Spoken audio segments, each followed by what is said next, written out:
ফকির বাবা, আমার পোলাটা ভালো হইব তো? আলবত হবে। ওরে এমন শক্ত তাবিজ দেব, ও তোর কথাই উঠবে বসবে, তোর কথা শুনবে, দুই কানের শাটার কখনো বন্ধ হবে না।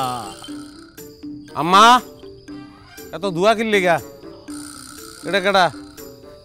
এটা ফকির বাবা বাবা, এটা মহাজ্ঞানী, জ্ঞান রাখে অনেক। কও কি কেডা তুমি?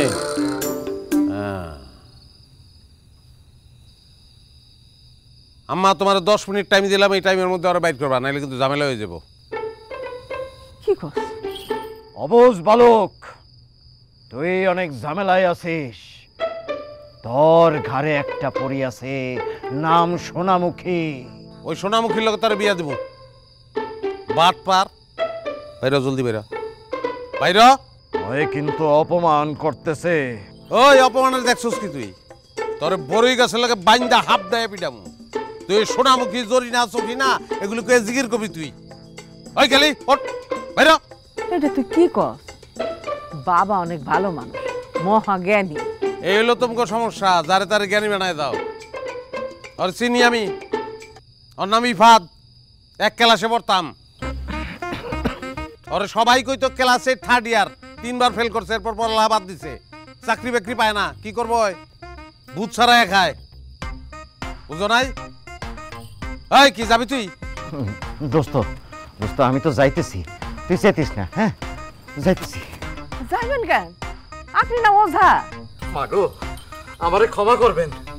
ওর ঘরে যে সোনামুখী পরী আছে, ওইটা খেদানো আমার পক্ষে সম্ভব না। আমারে মাফ করবেন মা। ওই বেটা লেকচার বাদ দে, বাইর বাইর। ভালো হয়ে যায়, মানুষের বিশ্বাস করলাম মূল্যবান, নষ্ট করিস না। বাজান, পোলাটা যে এত বাটপার আমি তো বুঝতে পারি নাই। আমিও বুঝতে পারি না আম্মা, কিন্তু কাম তো একটা হয়ে গেছে। কি হয়েছে বাজান?